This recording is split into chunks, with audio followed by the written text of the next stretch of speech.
Est-ce que tu t'es déjà retrouvé en train de regarder quelqu'un avec qui tu envisages le mariage, en te disant intérieurement, quelque chose ne va pas, mais je n'arrive pas à mettre le doigt dessus? Est-ce que tu as déjà ignoré des signaux d'alarme parce que tu étais ébloui par les sentiments, par la pression familiale, par la peur de rester célibataire, ou simplement parce que tu voulais croire que tout allait s'arranger après le mariage? Frères et sœurs, je vais vous dire quelque chose aujourd'hui que beaucoup de conseillers conjugaux et beaucoup de mes propres consultations m'ont confirmé année après année. La plupart des divorces ne commencent pas après le mariage. Ils commencent avant, dans des signes que les gens ont vus, ont ressentis et ont choisi d'ignorer. Aujourd'hui, je vais te donner 7 signes flagrants qui montrent qu'une personne n'est tout simplement pas encore prête pour le mariage, peu importe combien tu l'aimes, peu importe combien votre famille pousse pour cette union. Reste avec moi jusqu'à la fin parce que ce que je vais te dire pourrait t'épargner des années de souffrance. Assalamu alaikum wa rahmatullahi wa barakatuh, mes chers frères et sœurs. Bienvenue. Je suis heureux de vous retrouver aujourd'hui pour un sujet qui touche énormément de jeunes et de familles qui m'écrivent chaque semaine, désespérés, confus, parfois blessés après avoir découvert trop tard que la personne qu'ils avaient épousée n'était simplement pas prête pour les responsabilités du mariage. Si tu es nouveau sur cette chaîne, abonne-toi à Imagination Polie, parce que nous parlons ici des réalités concrètes de la vie avec la sagesse de l'islam, sans détour, sans tabou, avec sincérité et avec le souci réel de vous aider à construire une vie meilleure. Active la cloche pour ne rien manquer. Maintenant, entrons dans le vif du sujet. Avant de te donner les 7 signes, je veux que tu comprennes une chose fondamentale, et c'est quelque chose que je répète souvent dans mes consultations. Être prêt pour le mariage, ce n'est pas une question d'âge. J'ai vu des personnes de 40 ans complètement immatures et incapables de gérer la responsabilité d'un foyer, et j'ai vu des jeunes de 22 ans d'une maturité impressionnante, prêts à assumer pleinement leurs devoirs conjugaux.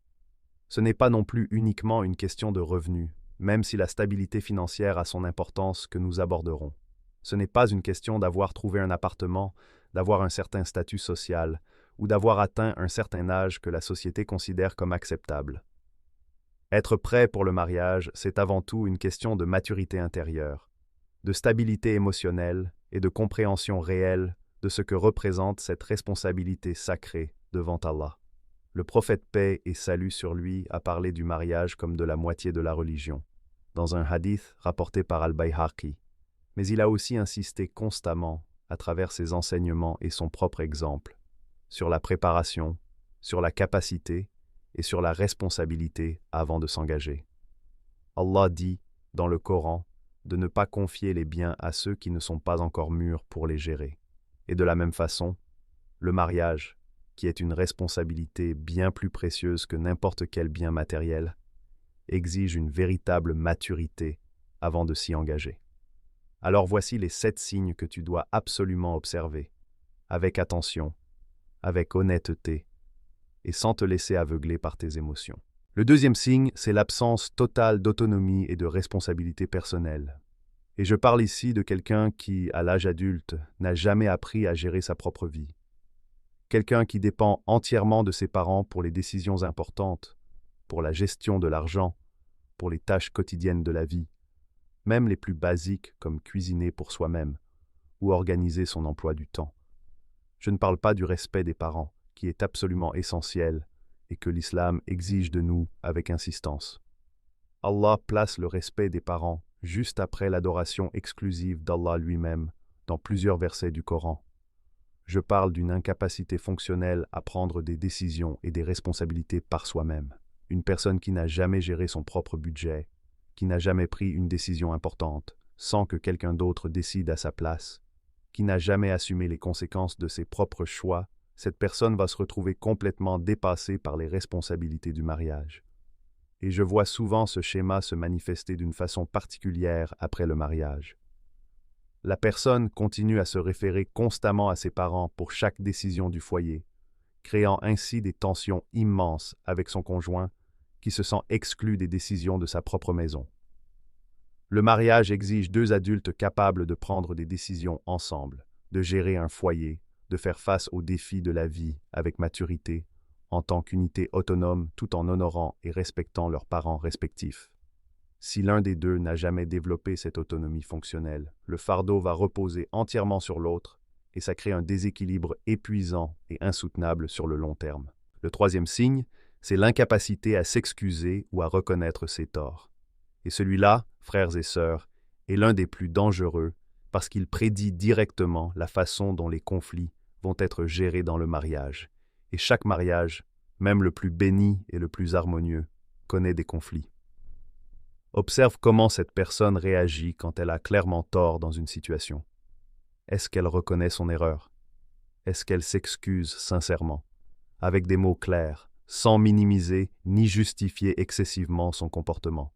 Ou est-ce qu'elle trouve toujours une excuse, rejette toujours la faute sur quelqu'un d'autre, ou pire, retourne la situation pour te faire sentir coupable même quand c'est clairement elle qui a fauté? Une technique que les psychologues appellent aujourd'hui le gaslighting, mais que notre tradition islamique a toujours reconnue comme une forme de malhonnêteté et de manipulation condamnable. Le prophète paix et salut sur lui, le meilleur des créatures, n'a jamais hésité à reconnaître ses propres limites humaines et à chercher le pardon d'Allah constamment, faisant istighfar des dizaines de fois par jour, selon les rapports authentiques. Si le meilleur des hommes pratiquait l'humilité de la reconnaissance de ses fautes devant Allah, comment quelqu'un qui n'a jamais cette humilité envers les autres humains peut-il prétendre être prêt pour la vie de couple, qui demande constamment des compromis, des excuses sincères et de l'humilité mutuelle? Une personne incapable de dire « je me suis trompé, pardonne-moi » est une personne qui va accumuler des tensions non résolues, année après année dans un mariage, créant un fossé émotionnel qui finit par devenir infranchissable. Le quatrième signe, c'est le manque de compréhension réelle des responsabilités financières et pratiques du mariage.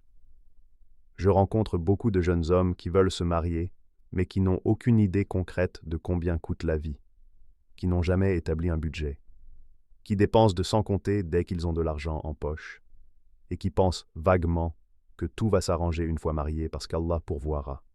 Et oui, Allah pourvoit, c'est une certitude de notre foi. Mais Allah nous a aussi enseigné à travailler, à planifier, à être responsables de nos moyens. Le prophète paix et salut sur lui a attaché son chameau avant de placer sa confiance en Allah, comme nous l'enseigne le célèbre hadith. La confiance en Allah ne dispense pas de l'effort et de la planification pratique. Et je rencontre aussi des jeunes femmes qui n'ont aucune idée de la gestion d'un foyer, qui ont grandi dans le confort, sans jamais participer aux responsabilités domestiques, et qui imaginent le mariage comme un conte de fées, sans aucune des réalités pratiques du quotidien, comme gérer les courses, organiser les repas, entretenir une maison, ou même simplement comprendre la valeur de l'argent et l'importance de ne pas gaspiller. Le mariage n'est pas seulement une histoire d'amour, c'est un projet de vie commun qui demande une planification, une gestion réaliste des ressources, une compréhension claire des rôles et des responsabilités que chacun va assumer. Si tu vois que la personne avec qui tu envisages le mariage n'a aucune notion réaliste de ces aspects pratiques, et pire encore, montre aucun intérêt à apprendre, c'est un signe qu'elle n'est pas encore prête, ou du moins qu'elle a besoin d'une préparation sérieuse avant de s'engager. Le cinquième signe, c'est le manque de stabilité religieuse et de cohérence dans sa pratique. Et je veux être précis ici parce que je ne parle pas de perfection. Personne n'est parfait dans sa pratique religieuse. Et Allah aime ceux qui se repentent et qui s'efforcent constamment de s'améliorer, comme nous l'enseigne le hadith, où le prophète dit que tous les fils d'Adam commettent des erreurs et que les meilleurs d'entre eux sont ceux qui se repentent. Je parle plutôt d'une instabilité fondamentale, d'une personne qui change radicalement de comportement religieux selon les circonstances, qui prie quand ça l'arrange et néglige complètement la prière sinon, qui parle de religion uniquement pour impressionner pendant la période des fiançailles, citant des hadiths, montrant une apparente piété, mais dont la vie quotidienne réelle, observée discrètement à travers des amis communs ou des situations naturelles, ne reflète aucune cohérence avec ses paroles. Le prophète paix et salut sur lui nous a enseigné l'importance de la sincérité et de la constance dans la pratique religieuse, disant que l'action la plus aimée d'Allah est celle qui est constante, même si elle est petite. Une personne dont la religiosité est instable, performative ou utilisée comme un masque temporaire pour impressionner les beaux-parents ou la famille va révéler sa vraie nature après le mariage, quand il n'y a plus besoin d'impressionner personne, quand le masque tombe et que la réalité quotidienne reprend ses droits. Et cette révélation peut être dévastatrice pour celui ou celle qui pensait avoir trouvé un conjoint pieux et stable dans sa foi, et qui se retrouve à élever seul ses enfants dans la religion, sans le soutien et l'exemple qu'il ou elle espérait trouver dans son partenaire. Le sixième signe, c'est l'incapacité à respecter les limites et l'autonomie de l'autre. Observe comment cette personne se comporte pendant la période de connaissance avant le mariage. Est-ce qu'elle respecte tes limites quand tu les exprimes clairement? Ou est-ce qu'elle insiste, pousse, essaie de te convaincre de dépasser des limites que tu as clairement établies, qu'il s'agisse de limites physiques avant le mariage, de limites concernant tes relations avec ta famille et tes amis, ou de limites concernant tes propres aspirations personnelles comme la poursuite d'études ou d'une carrière? Est-ce qu'elle respecte ton avis même quand il diffère du sien? Ou est-ce qu'elle minimise constamment tes opinions, te fait sentir que ton point de vue compte moins que le sien, ou utilise des tactiques de pression émotionnelle pour te faire céder à chaque désaccord? Allah dit dans le Coran que les hommes et les femmes croyants sont awliya, alliés et protecteurs les uns des autres, dans une relation de respect mutuel et de consultation, comme le mot shura nous l'enseigne dans plusieurs contextes du Coran, notamment dans la sourate qui porte ce nom même. Une personne qui ne respecte pas tes limites avant le mariage, qui essaye de te contrôler ou de minimiser ta voix dès la période de connaissance, ne va certainement pas devenir plus respectueuse après le mariage, quand les enjeux et l'engagement sont encore plus grands, et quand elle peut se sentir encore plus en droit d'exercer ce contrôle, puisque vous êtes désormais légalement et religieusement liés. C'est souvent à ce stade précoce que les schémas de contrôle, ou même d'abus émotionnels commencent à se manifester, et il est absolument essentiel de les prendre au sérieux dès leur première apparition, peu importe les excuses que l'on se trouve pour les justifier ou les minimiser. Le septième signe, et c'est peut-être le plus subtil mais l'un des plus révélateurs, c'est l'absence de vision claire pour l'avenir et le manque d'engagement envers la croissance personnelle. Une personne prête pour le mariage a généralement une certaine direction dans sa vie, des objectifs, une volonté de grandir et de s'améliorer continuellement, que ce soit dans sa religion, dans sa carrière, dans son caractère, dans ses relations avec les autres. Une personne qui dérive sans but, qui n'a aucun projet de vie clair, qui ne montre aucun effort réel pour s'améliorer ou pour se préparer aux responsabilités à venir, cette personne risque d'entrer dans le mariage avec la même passivité, attendant que la vie se déroule d'elle-même sans effort actif de sa part, attendant que le mariage règle magiquement tous ses problèmes personnels, au lieu de comprendre que le mariage amplifie qui nous sommes déjà, pour le meilleur comme pour le pire. Et le mariage, frères et sœurs, n'est pas quelque chose qui fonctionne tout seul. C'est un jardin qui demande un entretien constant, une volonté de grandir ensemble, de surmonter les défis ensemble, de construire ensemble un avenir, de s'encourager mutuellement vers le bien et vers une meilleure compréhension de la religion comme Allah nous le décrit dans le Coran quand il parle des croyants et croyantes, qui s'ordonnent mutuellement le bien et s'interdisent mutuellement le mal. Une personne sans direction ni volonté de croissance personnelle n'apporte pas cette énergie constructive nécessaire à un mariage durable et épanouissant. Maintenant, je veux vous dire quelque chose d'important sur la façon d'utiliser cette connaissance, parce que je sais que certains d'entre vous, en m'écoutant, commencent peut-être à paniquer ou à avoir des problèmes partout. Je ne vous donne pas ces 7 signes pour que vous deveniez paranoïaque, pour que vous cherchiez la perfection absolue chez votre futur conjoint, parce que cette perfection n'existe pas et n'a jamais existé chez aucun être humain, à l'exception des prophètes. Chaque être humain a des défauts, des moments de faiblesse, des zones à améliorer. Ce n'est pas le but de cette vidéo de vous pousser vers un perfectionnisme impossible qui vous empêcherait de jamais vous marier, créant ainsi un autre problème tout aussi sérieux que celui que nous essayons d'éviter. Le but, c'est de vous aider à distinguer entre les défauts humains normaux que chacun de nous porte et les signaux d'alarme sérieux qui indiquent un manque fondamental de préparation pour les responsabilités du mariage. Il y a une différence énorme entre quelqu'un qui a parfois un mauvais jour et s'excuse ensuite sincèrement, et quelqu'un qui ne s'excuse jamais et rejette systématiquement la faute sur les autres. Il y a une différence entre quelqu'un qui apprend encore à gérer son budget, mais qui montre une volonté réelle d'apprendre et qui fait des efforts visibles, et quelqu'un qui n'a aucune conscience ni aucun intérêt pour cette réalité pratique de la vie et qui rejette même l'idée d'apprendre. Et je veux aussi dire un mot important, peut-être le plus important de toute cette vidéo. Si tu reconnais certains de ces signes en toi-même en regardant cette vidéo, ce n'est pas une condamnation, ce n'est pas une honte à porter, c'est une invitation à grandir avant de t'engager dans le mariage. Il vaut 1000 fois mieux prendre le temps de développer sa maturité émotionnelle, son autonomie, sa stabilité religieuse, avant de se marier, que de se marier prématurément et de faire souffrir un conjoint innocent à cause de notre propre manque de préparation. Le mariage n'est pas une course.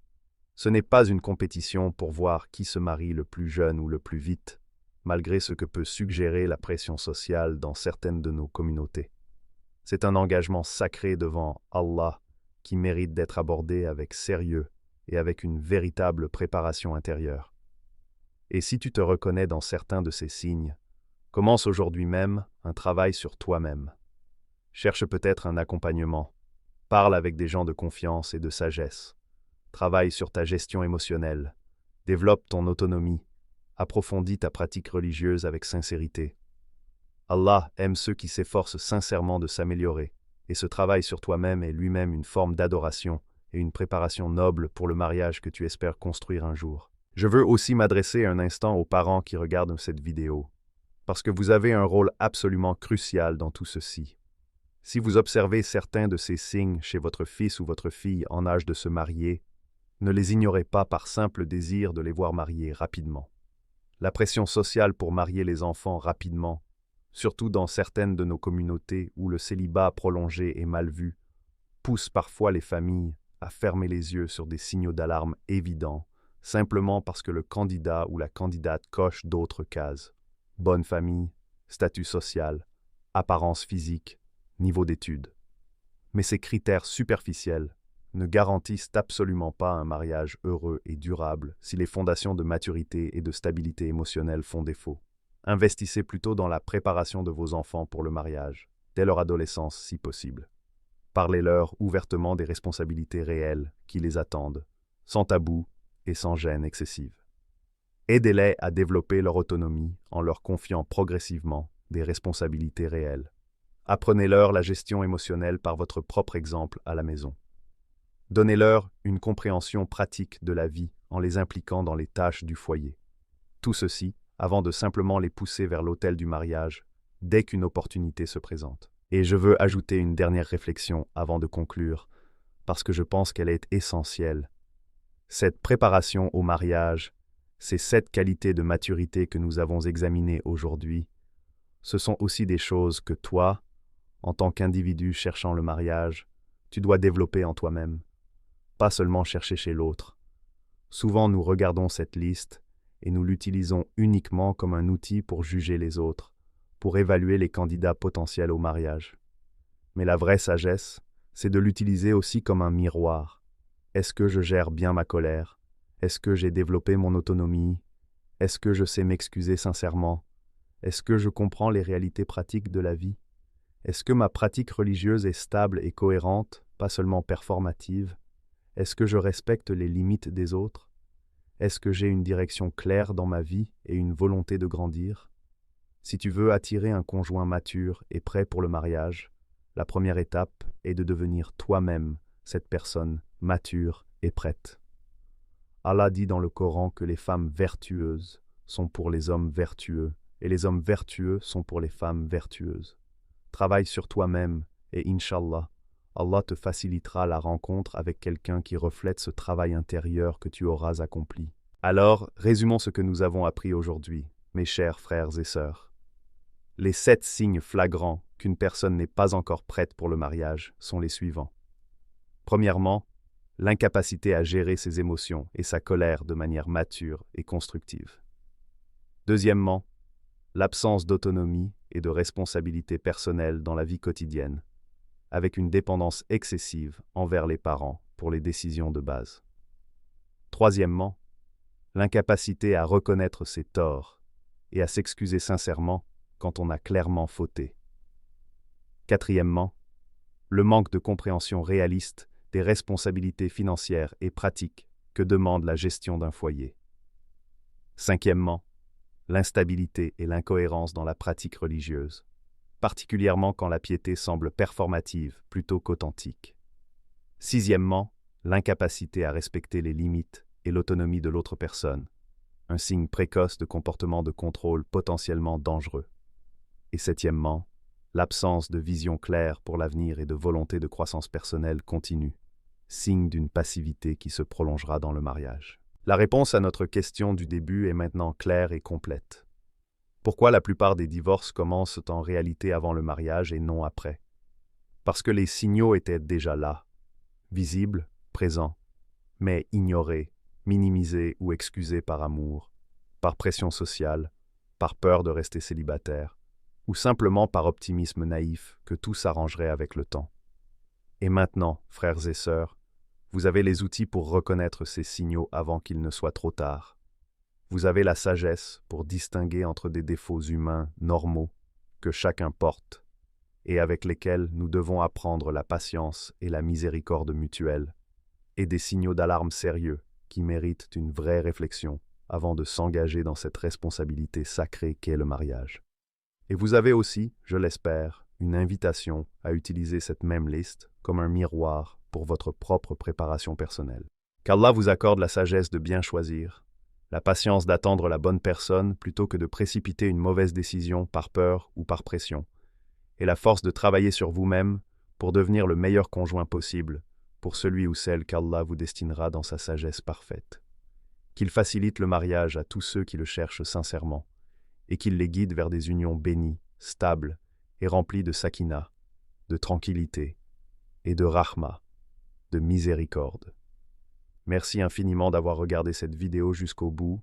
Je sais qu'elle était longue, mais ce sujet mérite cette profondeur.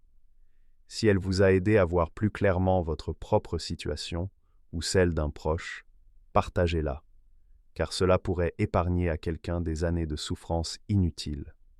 Abonnez-vous à la chaîne Imagination Polie pour plus de conseils sincères et fondés sur la sagesse islamique. Qu'Allah bénisse vos foyers présents et futurs. Assalamu alaikum wa rahmatullahi wa barakatuh.